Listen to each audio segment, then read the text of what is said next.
As we proceed further, it is my privilege to introduce Professor Ranjan Banerjee, Dean and Professor at BIT School of Management.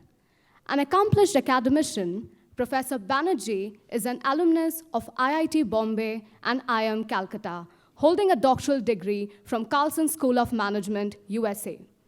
Having worked in various organizations of repute, he was also the founder CEO of Renaissance Strategic Consultants before taking charge as Dean, SP Jain Institute of Management and Research. He has been a TEDx speaker and has also been awarded the IAC Award for Change Maestro and Institution Builder of the Year.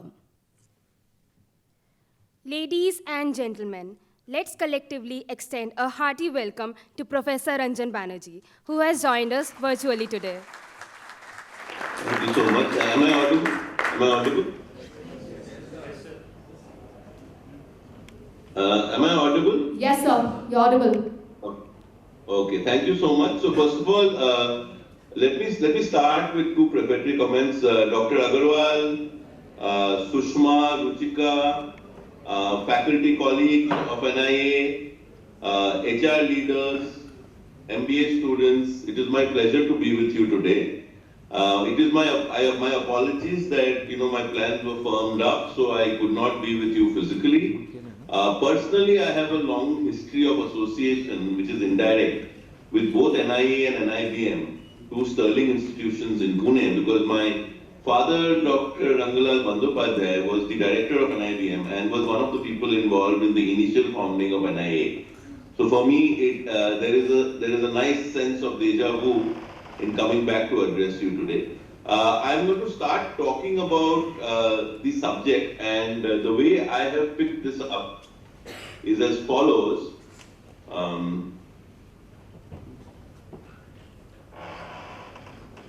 I just want to see that the slides are visible or not.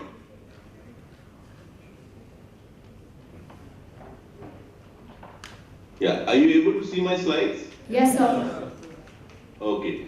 So, in the year 2020, I was the dean of an institute called SPJIMR, and we had 60 faculty. And if I had gone to my faculty and said that in the next 2 months, I want you to start teaching online, I would have got 20 reasons why it could not have been done. These would include technology, these would include interactivity, and there would be a variety of reasons. Some of them would be good reasons, some of them would be not so good reasons. But my point is, in the same institute, once the pandemic hit, in 7 days, SPJIMR as an institute was teaching online. And all our faculty learned something in 7 days, which they would have otherwise, they would have otherwise kind of held back on that for the next 6 months to 1 year. So this is, my first point is that when you look at the pandemic, one of the things that we learned from the pandemic is that there is an opportunity in crisis. And the opportunity in crisis is that a crisis makes us learn things. The possibility of remote working the possibility of remote collaboration was always there. But it took a crisis for us to learn that possibility urgently. I mean, I'll give you just a small example. I teach a subject called design thinking. And in design thinking, many times we get people to get together and ideate. And they take a whiteboard and they write on post-it pads and they put the post-it pads up. And when the pandemic hit, we said that, that cannot be done online. But necessity is the mother of invention. And I went online and I started Googling. And I found that there was a school in Italy which has been using collaboration tools in the pandemic. And they mentioned the software. And I found out that there are digital softwares where you can use post-it pads, digital post-it pads, you can use digital video. And it was very possible to have creative group collaboration using the online mode. I mean, this is just one example. Another example, if you want, I was asking myself that, when you have to sit down and speak, your hands don't move as freely. So many of us like to walk when we teach. How do you do that when you're in front of a camera? How do you create the same energy? And then I was thinking about it and I realized that some of the most energetic talks we hear are TED Talks. And in TED Talks, somebody is in a circle and they can only move within that circle. And yet those TED Talks are very energetic. So how do you do it? So I figured out that for me to deliver my classes with my normal energy, I want to teach standing. So I figured out how to put a stool on my dining table, put the laptop on that stool. Then I created my own equivalent of a TED circle, and I was able to teach standing in a way that the body language would reflect in the interaction. The second thing that we learned from the pandemic is that when you say remote work is not the same for everybody. So, for instance, if you take somebody who's living in a large house and everybody has a separate room, then there is an office space. And if your work is independent, you can actually work quite peacefully remotely. But think about somebody in a small house with a single laptop, where that laptop is being shared, and hence you have to coordinate because you have school classes, you have the spouse working, you have your own work, then you have children coming in and out. So the nature of remote work depends on the nature of the family circumstance. And if we are not able to take this family circumstance into account, we cannot have a one size fits all approach to remote work.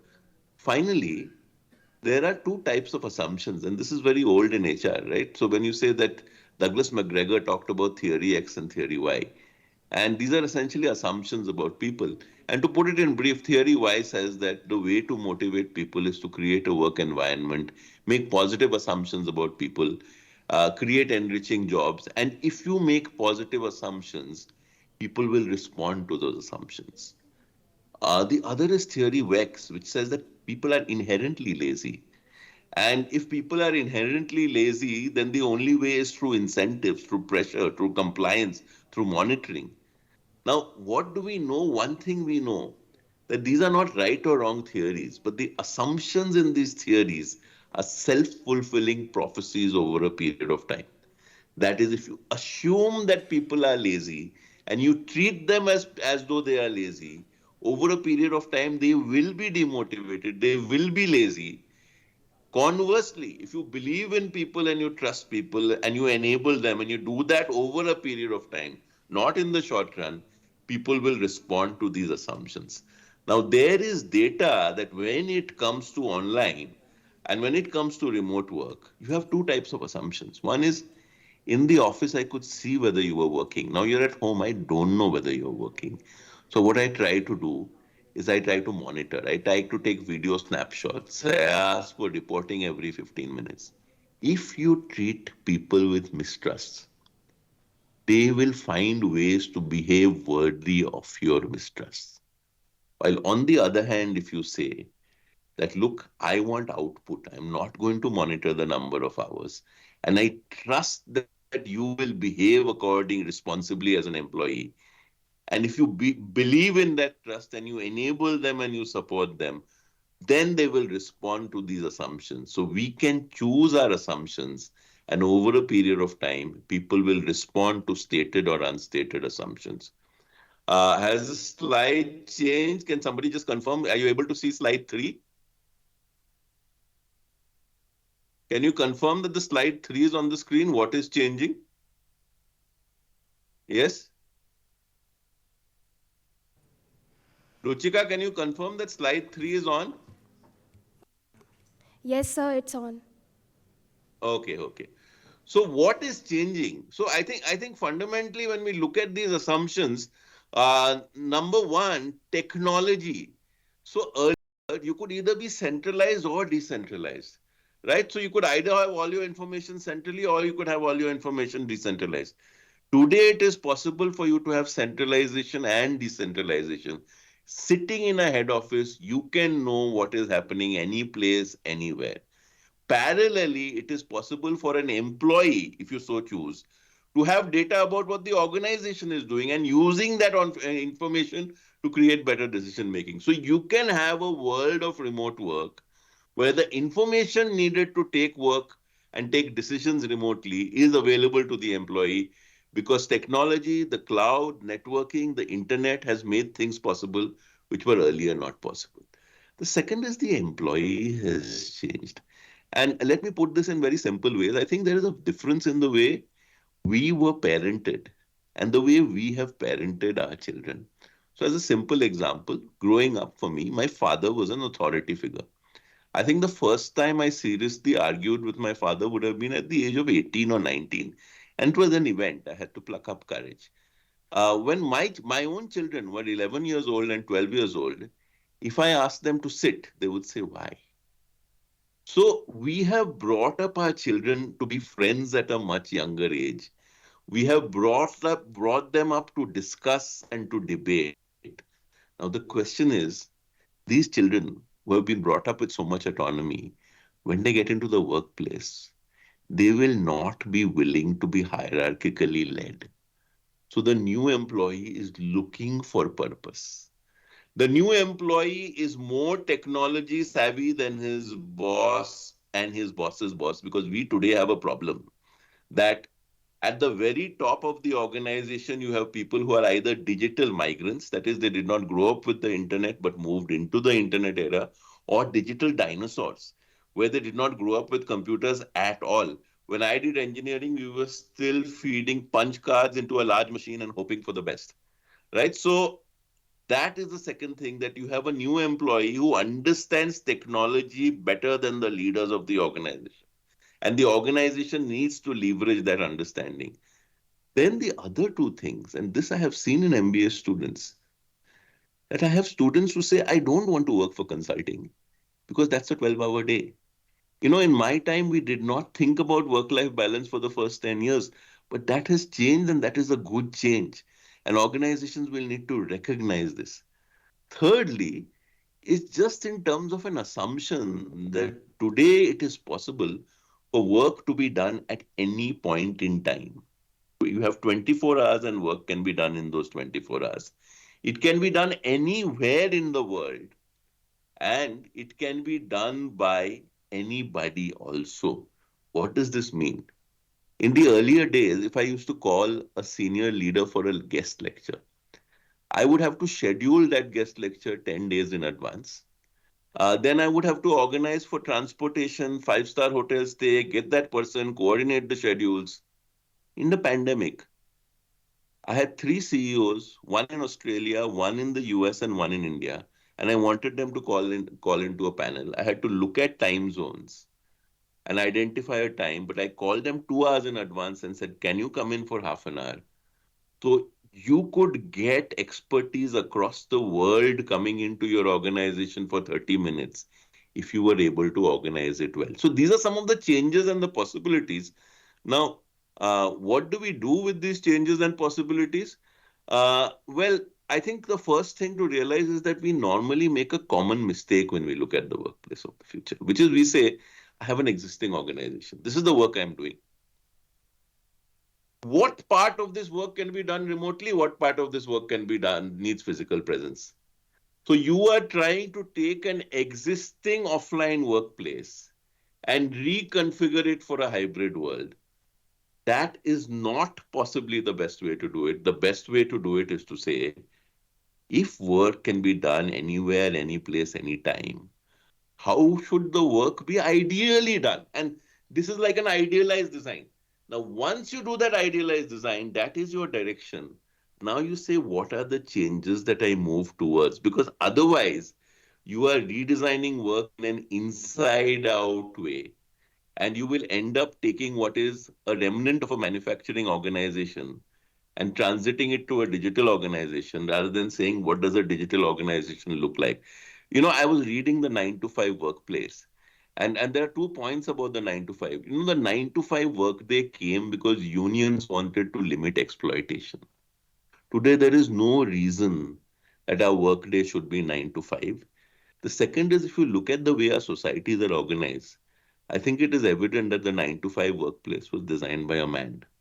So if you're really looking at gender diversity and inclusion, that's one of the first holy cows that one needs to address. Okay, what do you need to keep in mind as you're designing this workplace of the future? One is that there is work that is independent and there is work that is interdependent. So if my work requires frequent collaboration, and there are two types of collaboration, I'm meeting the same people all the time and collaborating. Some of that can be done online. The other is that I need to work across silos, and some of it needs to be accidental collaboration. You know, the kind of collaboration that happens when you're doing creative work, when you bump into people in a coffee shop, or when you have a faculty lounge or a meeting room.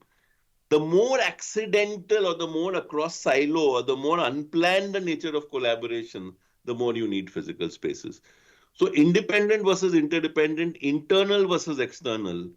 There are many sectors like pharma where they thought that you cannot substitute the physical doctor meeting.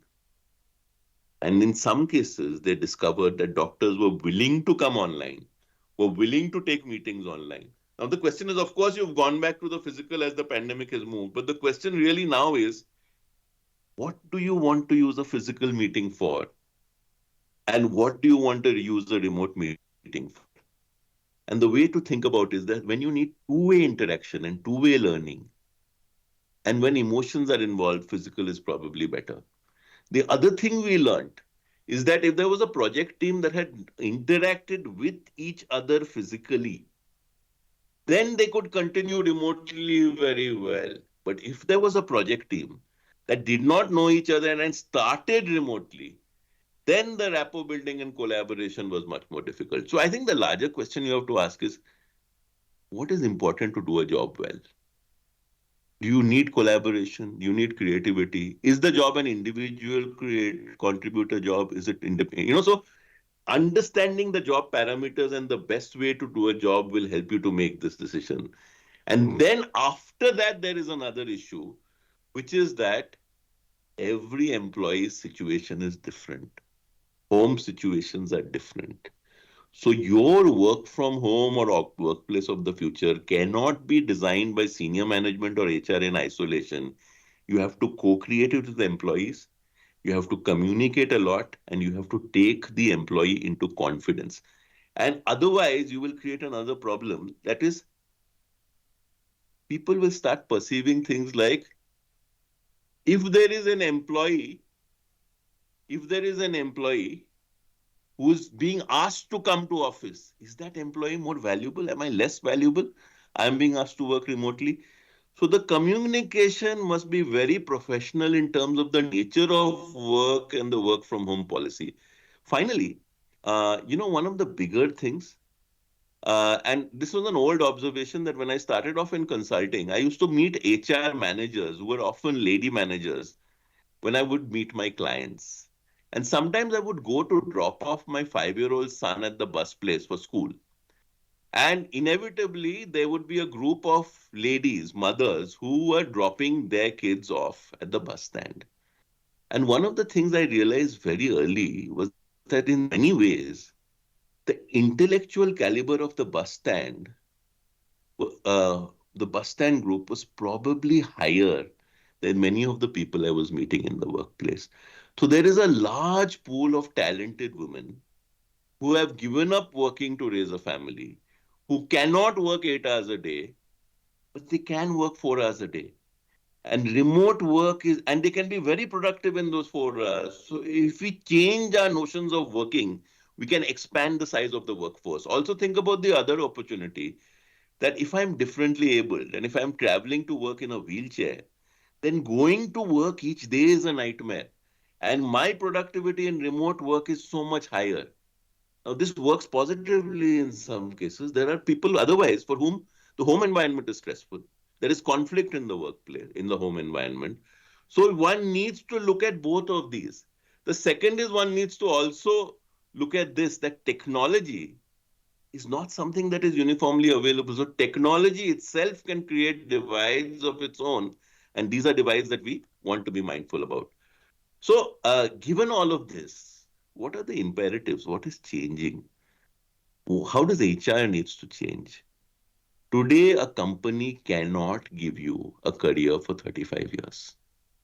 I remember that in my batch in IIM Calcutta, there are people who have joined companies like ITC, they're still with ITC. Today, if I look at the MBA students in the class, in the room, and I say, how many of you expect to be with your first job for more than 5 years? I do not know how many hands I will have. So it is likely that many people in this room will have multiple careers in a lifetime. And therefore, one of the things we need to look at is how do we enable people to be learners for life? The idea that you got a degree and then you worked for the rest of your career and kind of education, formal education stopped. Tomorrow, I think we will have to look at a situation where the employee of tomorrow, just as you have an annual budget for food, just as you have an annual budget for clothing, you will need to have an annual budget for your own education. And HR will need to be an upgrader of this. On the second point, there a related thing is that there are many companies which say that once you leave our company, you leave our company. We don't take people back. But I think you want to adjust to the fact that you might have an employee who's happy with your company, works for 5 years, and then wants to do something different. They may want to pursue a side hustle. They may want to learn a trade. They may want to pursue music. They may want to restudy.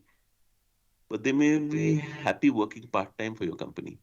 And they may come back to your company again 15 years later because the values fit. So, to move from looking at long term full time employment to long term association. The third thing that you will recognize, and I think all of us who are in education know this, with social media and more frequent comparison, mental health is becoming far more of an issue. The mental health issues in remote working are far more because there is a lack of socialization. So, one of the things that you really want to look at here is that HR has to become a champion of employee wellness.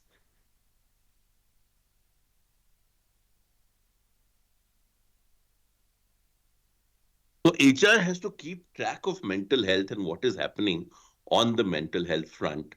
So these are three imperatives. I've tried to restrict it. What about the new leader? First of all, a new leader has to be willing to be reverse mentored. You have to learn technology from the junior most people in your organization. So the humility that is required of the new leader. Second is, if we are talking about wellness and the importance of wellness, leaders must have empathy. Leaders must listen. There is a wonderful phrase called the hippo. And the hippo is unfortunately the way many companies solve problems, which is what are we saying? We are saying that in a situation where multiple people disagree and we are trying to reach a consensus, how do we decide? And the hippo says that the highest paid person's opinion counts. The highest paid person's opinion counts. And if you want to have better collaborative decision making, you have to mute the hippo.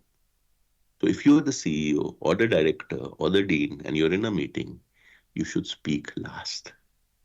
Because in a country where psychophancy is common, if you speak first, then you will not get diverse opinions on the table. So, what does the new leader need to do? The new leader needs to be conversant with technology, use technology to identify what is going on, get analytics, get better decisions, but at the same time, manage your time to reach out personally to employees. So, the mantra is moving to high tech and high touch. Now, what about the new employee? I think, first of all, the new employee is a student for life. The second is that for you to be a student for life, working from home, you have to take charge of your own learning and self awareness, the ability to reflect on your strengths and weaknesses, self discipline. Because in many cases, the boundaries between home and work are being blurred. And therefore, the tendency to get distracted when you don't have a separate window for work is there. That is the thing. And the third is, when you go into companies, company says you can be my middle manager in 5 years. And I think that is hogwash. Because every company which is presenting an organizational structure to you will know that that organizational structure will not remain the same 5 years from now. So, one thing for every employee, do not rely on organizations to plan your career for you. Loyalty does not guarantee your career. So you cannot outsource career planning to an organization. You must always have a plan A, plan B, and you must take care of your own learning, looking not just for this year, looking not just for the next promotion, but taking a 5-year horizon on what you need to learn at an employee level. Finally, this leads to some hard questions. A lot of what we do in terms of culture is around symbols, it's around the look of the workplace, it's around the logo, it's around socialization. When employees are scattered all across the country, how do you build culture? How do you retrain a generation of leaders? Because there's a generation of leaders that has worked on command and control. And there is a new employee and a new employee who's not in the same workplace. How do you create trust? How do you create openness? How do you create empathy? How do you change the mindsets of leaders who are digital dinosaurs in some respect? And finally, around all the stories around technology, AI is coming to take our jobs. The reality is we have to have artificial intelligence as a collaborator in teams. And the day is not far off when you will have teams with 5 human beings and 3 robots, and you need to work together. So how do you embrace technology and see technology as an ally and not as a threat? Because that is the only way this can move forward. Now, looking at the insurance sector, whenever I had a transferable job and I moved to a new branch, the one person who would land up within 2 days of my coming was the LIC agent. So the insurance agent had this huge ability to network, had this huge ability to build relationships. Now, if I look at it in generations, because insurance agencies are often handed over from within the same family, relationships are transitioned within the same family. I have seen today that the technology part is better. The insurance agent has more access to technology, is able to give you reminders, use WhatsApp. But the insurance agent no longer knows what's happening in your family, no longer attends the weddings. So the personal touch is being lost, the tech is going up. So one of the questions is how do we create insurance agents who are high tech and high touch? High touch. We have forgotten the skill of conversation, the ability to listen to somebody for 45 minutes, the ability to build relationships deeply. How do we transfer these? The last generation of insurance agents had these skills. Are they getting diluted? What can organizations do? What can organizations like NIA do to build this? And finally, the insurance sector has a huge amount of data. You know a lot about people, you know a lot about families, you know a lot about how do we convert data to wisdom? And I will leave you with a cartoon and a poem and then take some questions. So, the poem is very simple. It's a poem by T.S. Eliot. Where is the information we have lost in data? We have more and more data, but unless you see the patterns in data, unless you build analytic capabilities, data backed by a pattern analysis gives you information. Where is the knowledge we have lost in information? So the point is that information gives you a pattern, but you need to ask why. And when you ask why, then you understand the relationship between actions and the effects of actions. And that's how managerial decision making gets made. Now, when you convert knowledge into action over a period of time, you have success and failure. Through success and failure, what you develop is wisdom. You develop intuition. So, where is the wisdom we have lost in knowledge? And finally, with all this data and with all this pressure, for you to be truly productive, you have to enjoy the work you do. And the last line of this poem is therefore, where is the life we have lost in living? And maybe I'll summarize with this cartoon. And what this cartoon is telling you is that you cannot move to the organization of the future with the mindsets of today. As Einstein said, problems cannot be solved within the same frame which created those problems in the first place. Let me stop here, and if there are any questions, I'll be happy to take questions. Hello, can you hear me, sir? Yeah. Yes, yes. Yeah, good morning, sir. This is Archana Singh. I am faculty here.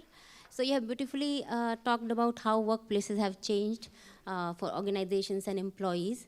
I would like you to throw some light on how learning places have changed and how role of faculty members have changed in this duration.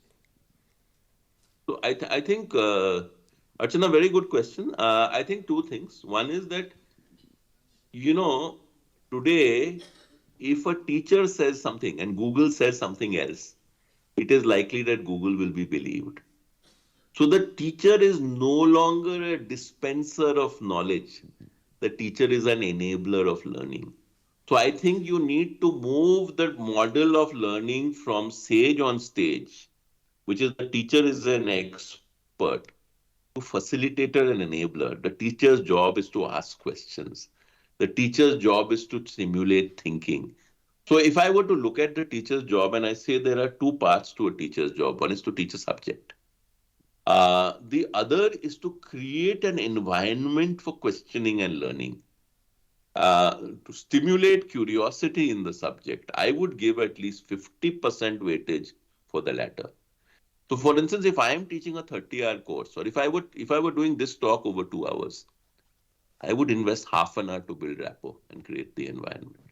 So, creating an environment that is conducive for learning becomes far more important. Creating learning that is two-way becomes far more important. And the third, therefore, is if we are expecting our students to be lifelong learners, teachers must be lifelong learners. So when you are teaching a class the second time, have you read a new article? Have you read a new book? I think some of these would be part of my answer. The second is all teachers will need to embrace technology. So I think technology is your friend. The earlier you embrace technology, the better it is. And you will find that technology can be an enabler. But a large part of this is really, it's about creating the environment for learning, whether online or offline.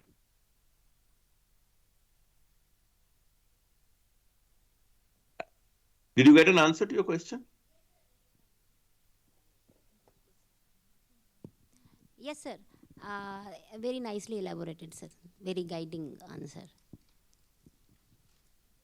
Thank you. Thank you. Are there any questions from the Morning, students? sir. Sir, am I audible? Yeah, you're audible. Yes, sir. So you touched upon the point regarding employee setting aside budget for upskilling himself.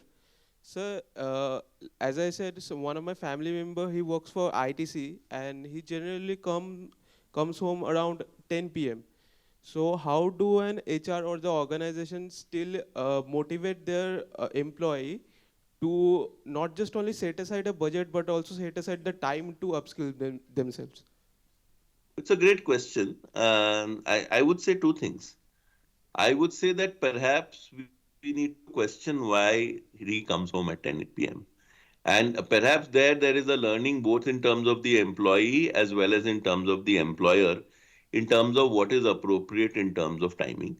The second is that, the question still is that let us say somebody comes home at 10 p.m. and is traveling for 2 hours. The question is all that time work time or is some of it transit time? Is some of it idle time? So the question, so I think there are two parts. One is it is not purely the job of HR. It is first the responsibility of the employee to say, can I find 3 hours in a week to invest on myself? And the moment the employee gets that responsibility, that's the first thing. HR can be an enabler of lifelong learning. HR can create the opportunities. HR can take the horse to the water. HR cannot make you drink. So that's number one. And number two, for this particular employee, I will cite a counter example. There is a gentleman called Aditya Puri. I don't know if you've heard of Aditya Puri. Aditya Puri was the CEO of Citibank. And Citibank in India, before he became the famous CEO of HDFC Bank, and Citibank in India had a reputation. It was called the city never sleeps. It had a reputation for late working. To the best of my knowledge, for every day that Aditya Puri worked, whether it be at Citibank or at HDFC, he started work at 9 o'clock in the morning and he left work at 5 o'clock in the evening. So it is also a matter of self-awareness and self-discipline. But I would have two answers to this question. One is you are responsible for your own learning. Second, this idea that if you are coming late, you are working harder is a misnomer. In most Indian organizations, people work late, they gossip for 3 to 4 hours, And it is a matter of showing that you're working rather than you're working. May not be true for your ITC case, but this is the thing. So I think first the onus on the employee to realize the importance. Second is looking at idle time. And remember, you don't need to do lifelong learning every week. You need to find 2 hours a week, or you can even find 5 hours a month. And you can talk to your organization, but the ownership of lifelong learning must come from the employee. It is not HR's job. HR is the enabler of it. The initiative must come from the individual employee. For the employee, it's a question of survival and growth. If you do not pursue lifelong learning, you will not grow, period. Okay, thank you, sir. Any more questions? Good morning, sir. My name is Diksha, and my question is, as future managers in the insurance sector, which is predominantly a relationship business, what are factors to keep in mind when differentiated on the basis of independent and independent job roles? So in insurance, I think, let me put it this way. Long ago, there was a very famous HR conference to which they had invited Mother Teresa. And you had 5 or 6 very high-profile HR heads who spoke for 1 hour about various HR techniques. And then Mother Teresa was asked to speak. And she went up and she said, "Do you know your people? Do you really know your people?" And she came down. That was the speech. So my point is that when you look at relationships, it's very simple. How much do you know about the people you work with? Do you know their family members? Do you know their aspirations? Do you know the names of their children? So I think the whole thing about relationships is being genuinely curious about people and having the whole story of the person. If you are able, if for any person you are working with, whether it be customer or employee, you have only one dimension of their identity, then you don't know them well. So I think it's about that. And a large part of this is curiosity about people, interests about people, and the ability to listen. The ability to have conversations which are not purely about work. I think if you do all of this, you're good at relationships. The fundamental of good relationships is that relationships are based on genuineness and concern for the other. If a relationship is based on taking what I can get for you, that is not a good way to build a relationship. So what I can do for you is a much better foundation of a relationship than what are you going to give me. So give and take. A give orientation is much better for relationships than a take orientation. I know all of us have a lot of questions, but in interest of time, we won't be able to take any more of it. We express our heartfelt gratitude to Professor Ranjan Banerjee for gracing us with his presence and sharing his valuable insights.